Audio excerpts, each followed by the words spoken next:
Hey, what's going on? It's Doug Cunnington here, and in this video, I talked to Jesse Lakes from Geniuslink again, and this is pretty cool. Geniuslink has acquired a company, and actually, I was kind of surprised that Jesse was talking to me if he is running a company that acquired Kit.com. So at the time that we recorded the interview, it was not public yet, so I felt special, that I actually got some information ahead of time. But anyway, it's public now. People know that Geniuslink has acquired Kit. And in this interview, I learned about why they acquired them, why they've acquired other companies in the past, and just some of the lessons learned that Jesse has gone through. So very interesting conversation. I do affiliate marketing. I have a very small team. Jesse's running a bootstrapped company, so they're not going after startup kind of money or anything like that, venture capital or anything of that sort, at least at this point in time. But it's a completely different world. So it's very interesting. I think you'll enjoy the conversation as well. And you may be able to get some, thoughts. I know a lot of the audience out there are affiliate marketers. So you may get some ideas about how you can take similar ideas about acquisitions and building a company from pieces of, other areas, right? Buying other companies so that you can grow larger and be maybe more effective in whatever it is you're doing. So whether you have an agency or whether you have a bunch of affiliate sites or one affiliate site or whatever your situation is, you may be able to find some parallels so you find it valuable. I hope you do find it valuable. Thanks again to Jesse. I'll put some links for Geniuslink out there, and let's send it to the interview now. Hey, what's going on? Doug Cunnington here from Niche Site Project, and welcome to the Doug Show. I'm here with Jesse Lakes again from Geniuslink. How's it going? It's going really well, thank you. Today we are going to talk about some CEO level stuff and some scary entrepreneurship things. At least it sounds scary to me. We're talking about acquisitions and how and why a company would want to do that. And Jesse is very qualified to talk about this. So can you at first tell us just a little about Geniuslink, just the 2-sentence version, and I'll refer people back to other episodes where they can learn more. And then we will launch into the acquisition stuff. But yeah, what's Geniuslink about?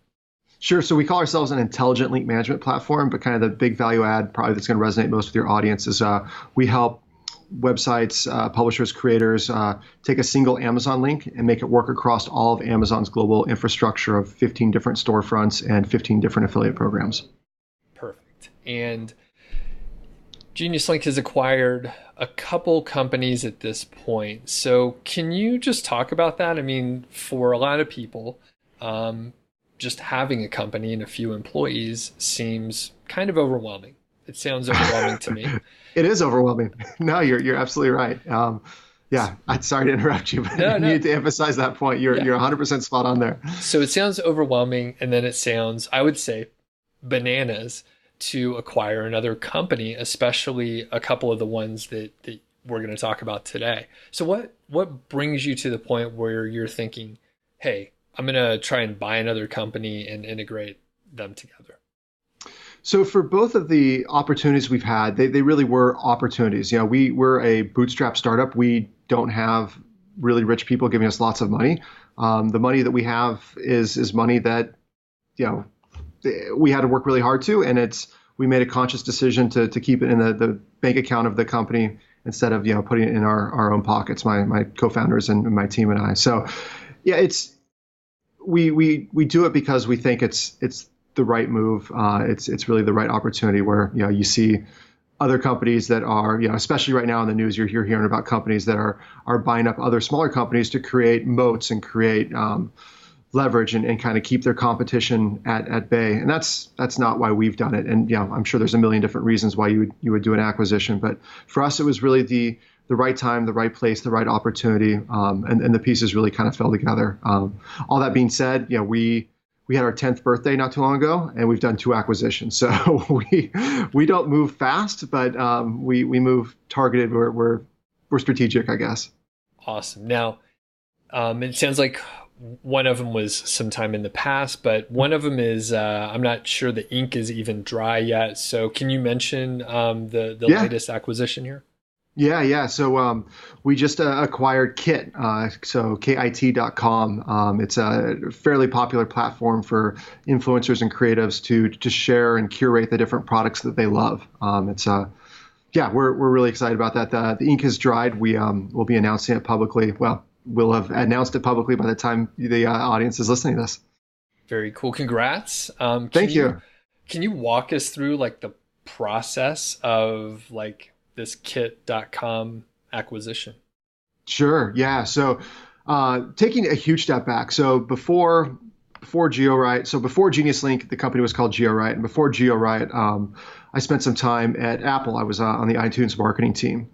And when I first came to Apple, first came to the iTunes marketing team, my boss was awesome, super helpful onboarding me. She wasn't super technical, so she introduced me to this woman on the team who was doing more of kind of the partner marketing side, and her name was Camille. And Camille was crazy helpful, much more technical than my boss, and really helped me feel at home with the iTunes team, and really kind of help take on a lot of the challenges that that were now my responsibility. So Camille and I started off having just this great relationship. She had been with iTunes for some time, and she went to Google, YouTube, and then off to Europe for a bit. But then ultimately, in about 2015, heard from her again. She was working on a startup in New York. So she had been fortunate enough to have raised some money, had built a great team, and started working on this whole platform. And as soon as I kind of heard the story, it made a lot of sense. But that was really kind of when Kit was created in those early days. I felt honored that she reached out to me because she knew that affiliate was going to play some role in that, and she again knew my affiliate excitement from the iTunes days. So we chatted a few times early on, and then as they kind of started to progress the platform, we were fortunate enough to be chosen as their vendor to help globalize their Amazon links. So we had a pretty close relationship there because that was one of their main revenue streams.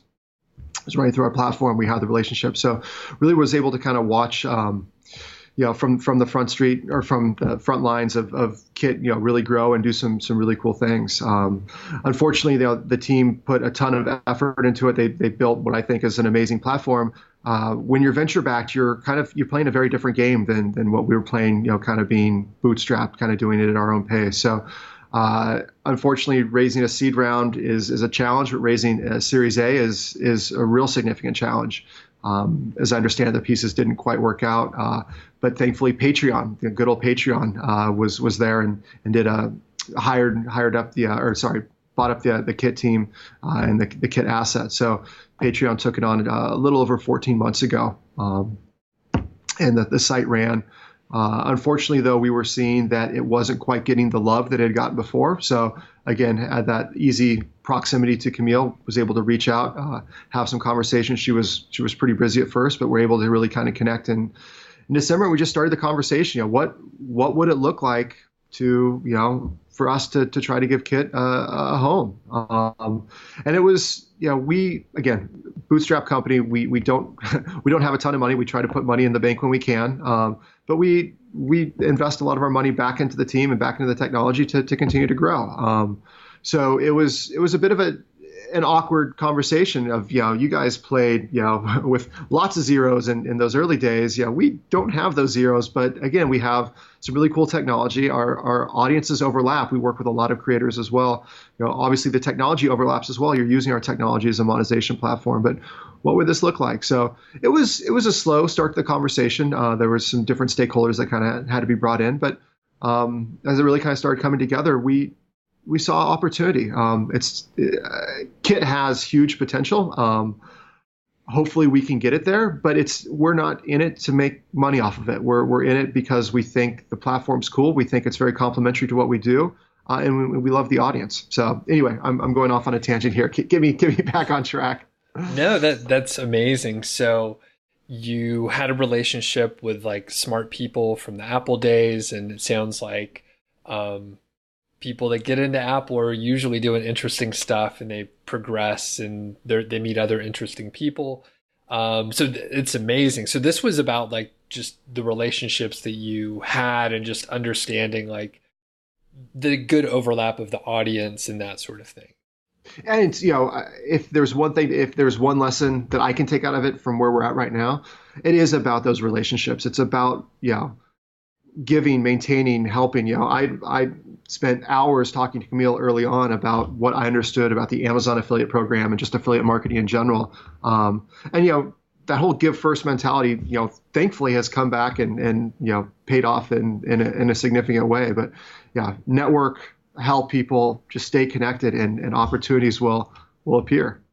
Interesting. Well, I have other like probably off the record questions that I'm thinking of now, but for like integrating the two companies together and like the employees, like how do you deal with the change management there? Have you, I mean, you had some experience, but what's your plan here? So honestly, we've both the acquisitions we've done an asset purchase. So I'm not a lawyer. There's two different types of purchases here, right? You can acquire the company or you can acquire the assets. When you acquire the company, you're taking everything with it, including the team, including the liabilities, the equity, et cetera. Or on the flip side, which is what we've done twice now, is we will buy the assets. And typically you're buying everything from the company. So the company essentially nothing's left. You grabbed it all up, but you're switching it over into a new holding company or a new company or whatever it may be. So I've never had the privilege, the pleasure, the challenge of bringing in a new team and and ingesting them into the Geniuslink team. Maybe someday, but that sounds like a significant challenge. So taking a step back, one of when Camille and I were at iTunes.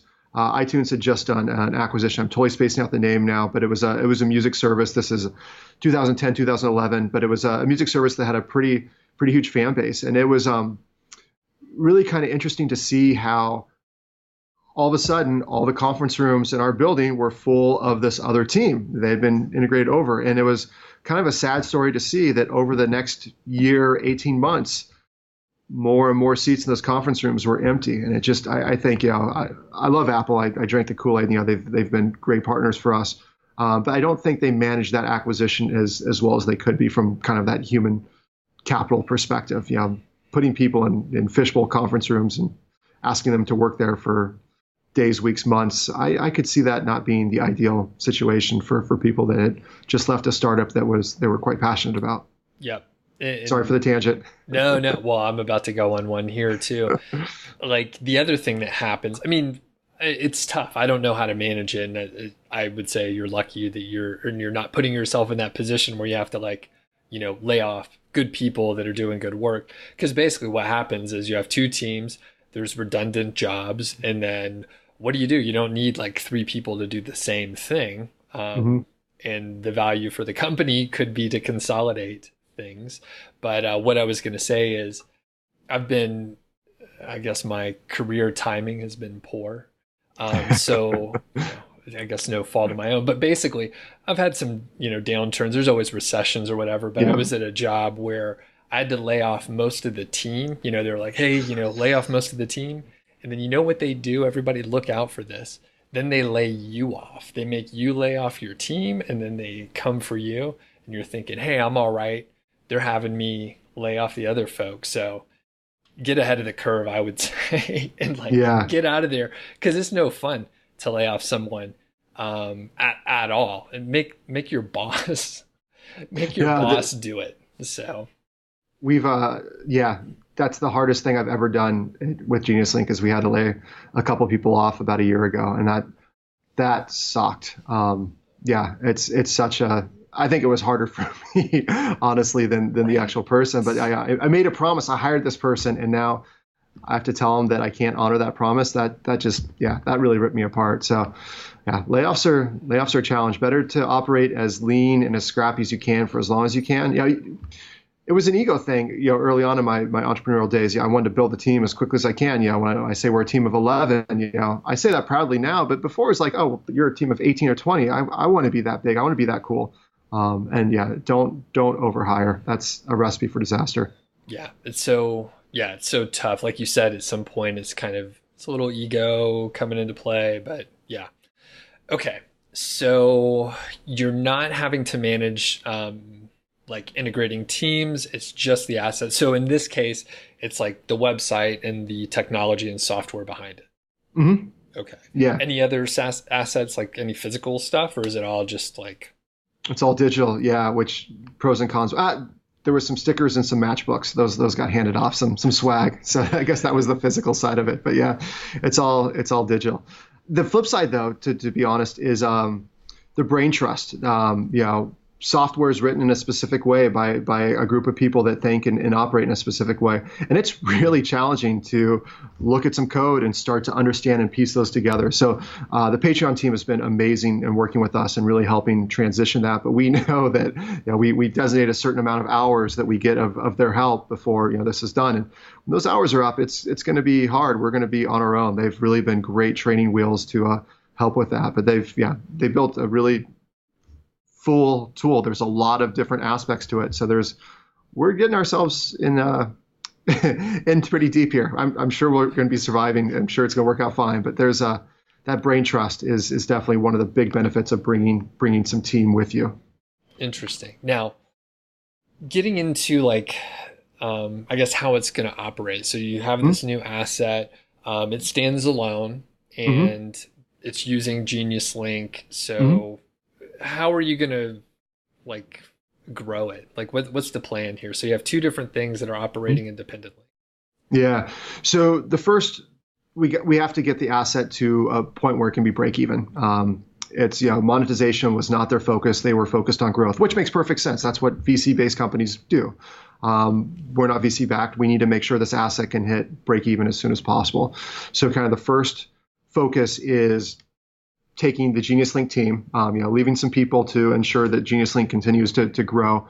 But we need to take the bulk of the team and reduce costs and make sure we're not leaving money on the table. But that's kind of the core of what Geniuslink does. So that was, again, why this opportunity is so interesting for us is some optimization, applying kind of our smarts to this platform.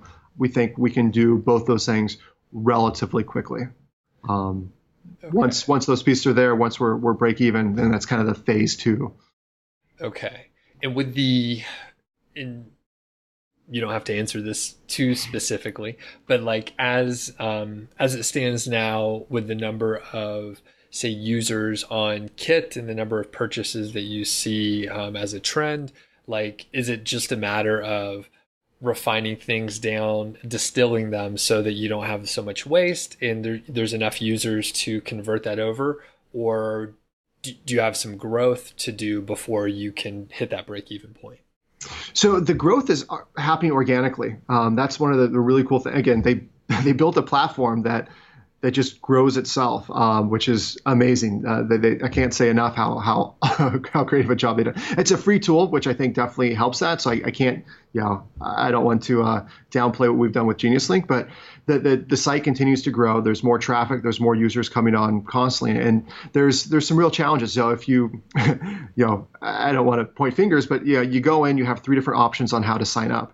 Unfortunately, one of those three options is completely broken and has been for some time. So just fixing some of those basic low-hanging fruit of that functionality so that, again, that interest, that intent can go to interest and can be executed upon with minimal friction. Those are really going to be the projects that we're going to focus on relatively early on. So being able to sign in with any of the different single sign-on services that you like to use, making sure that pages load efficiently. Unfortunately, there's been some downtime. The site has been loading really slow. So just some database optimizations, making sure it's on the right infrastructure. Geniuslink, we have some enterprise contracts with some big names. So we need to be crazy overbuilt to ensure that our links are always resolving. 100% uptime is where we need to be. So moving them to our infrastructure that's already essentially paid for, yes, it'll add a little bit of a load, but we're really good at managing that. Our background is in web hosting. So there's some pieces there where, again, we have the right opportunity, the right time, the right pieces just kind of came together. But I'm going off on a tangent now again. It's super cool, like understanding the advantages that you have and the experience on your team where it's like, oh, there's such a good opportunity to like optimize some things. And it sounds like through the path that Kit went through, it's like the value wasn't apparent externally, but you have to have the right team, hopefully like yours, to come in and patch the holes and take a different sort of perspective, I guess. Like you're like you said, you're bootstrapped. You don't have a bunch of money to like grow, and you don't need to. You just need to optimize what you have there. So Exactly. very Yeah, cool. yeah. For a VC, they need to see 100x return. For us, we just need to see the site being profitable, and we're great. Yeah, so that's a massive delta between what their goals were and what our goals were. And it's, yeah, for the end creator, for the end consumer of the site, yeah, as long as it's working well, it doesn't. It matters less to them. Obviously, they want to make sure it's on stable footing and sustainable. But at the end of the day, I Right. think we've given it a good home with, yeah, exactly, our expertise. Their problems were our solutions. Interesting. And like for, I guess like going back, you obviously made the choice that you wanted to bootstrap. You didn't want to have the VC back. You didn't want like too many investors. It sounds like you kept pretty like everything pretty tight. What made you what steered you in that direction versus like going bigger? Yeah. So again, ego plays into this to some degree. Let me take a step back. So when we first grew it, we were really fortunate that the service was, we didn't take money for the first year. We didn't pay ourselves for the first year. Just coming off of Apple jobs, we had a nice bank account that was great. So we were seeing money coming in after a year of really kind of pushing on geo riots. This is 2012ish. It was apparent that with a little bit more work, we could actually start to take some money from it, and it was going to be enough to pay us. Life was going to be good.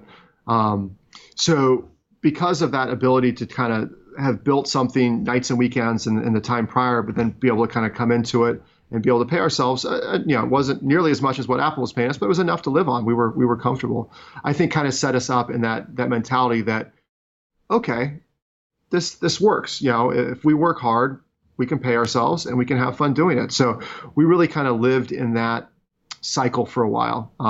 And it's, my co-founder and both my co-founders, my wife is one of them, my best friend growing up is another. They have great engineering chops. They're very technical. So having those expertise and be able to work on things early on, I think really kind of saved us. When you have a co-founder or two co-founders that don't have the technical aspect and they need to hire an engineer. Engineers are not cheap. I definitely understand why startups need to go the VC route and bring it. But again, we were kind of blessed. We had a model that worked and really kind of helped us out. That all being said, we definitely were growing at a decent clip for quite some time. And there was ups and downs. We've had crazy. I've told you some of these stories of, in a month we've had revenue disappear by 50%. Multiple times in our past. But we had hit a threshold where we thought we were doing pretty good. We kind of plateaued a little bit. So we actually applied to an incubator. And I spent the early part, I think it was 2016, the first 3 months of 2016, I flew down to San Francisco. I live in Seattle. I flew down to San Francisco every week to attend this incubator. And the whole incubator really kind of was focused on getting you in front of VCs. So we told the Geniuslink story in front of 50, 60 VCs and had some really good conversations and some good follow-ups. But what was interesting at that point is that we had a decent chunk of change in the bank. We'd been really fortunate to be able to put some money aside. And we didn't need the VC's money. We just wanted their help and their expertise. So one of the things that we were taught is it's all about smart money.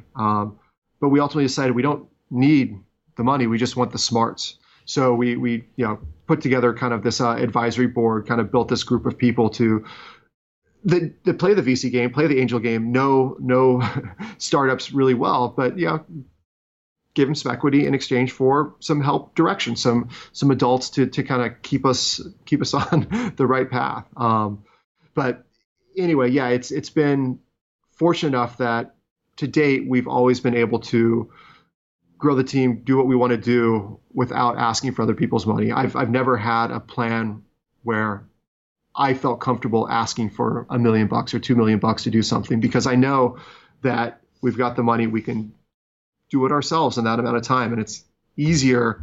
Yes, I've got some advisors to help, check in on me, but it's easier for me and the other Jesse and for Shannon to make the decisions about how to go.